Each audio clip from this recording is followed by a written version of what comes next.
महाभारत का युद्ध इतिहास के सबसे भीषण युद्धों में से एक माना जाता है। हालांकि इस युद्ध में भगवान श्री कृष्ण ने हथियार नहीं उठाए थे, लेकिन फिर भी उनकी इस युद्ध में भूमिका रही थी। साथ ही भगवान श्री कृष्ण ने कलयुग से जुड़ी कई बातें पांडवों को पहले ही बता दी थी। चलिए जानते हैं इन बातों के बारे में। हिंदू ग्रंथों में काल अवधि को 4 भागों में बांटा गया है, जो इस प्रकार है: सतयुग, त्रेता युग, द्वापर युग, कलयुग। इस समय कलयुग चल रहा है, जिसे अन्य सभी युगों के मुकाबले काफी अंतर देखने को मिलता है।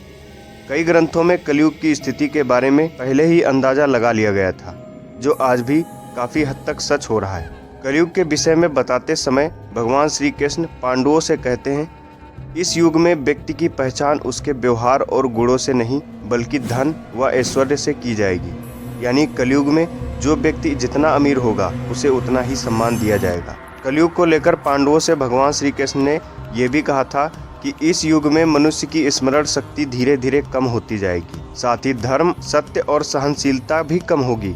आज इस बात के उदाहरण आज हमें स्वतः ही देखने को मिल जाते हैं। देखा जाए तो कोई बीमारी होने पर व्यक्ति को चिंता होने लगती है, लेकिन कलयुग को लेकर भगवान श्री कृष्ण कहते हैं कि इस युग में चिंता ही व्यक्ति की बड़ी बीमारी का कारण बनेगी। चिंता के कारण मनुष्य की उम्र कम होती जाएगी और उसे कई तरह की बीमारियां घेर लेंगी। यह कारण है कि अन्य युगों की अपेक्षा में कलयुग में मनुष्य की आयु सबसे कम बताई गई है। भगवान श्री कृष्ण ने कलयुग को लेकर यह चिंता भी जताई थी कि इस काल में वर्षा की कमी देखने को मिलेगी, जिस कारण सूखे की समस्या बनी रहेगी। पर्यावरण का संतुलन बिगड़ेगा, जिससे कभी भीषण सर्दी होगी तो कभी भीषण गर्मी। इसका प्रभाव व्यक्ति के जीवन पर भी पड़ेगा।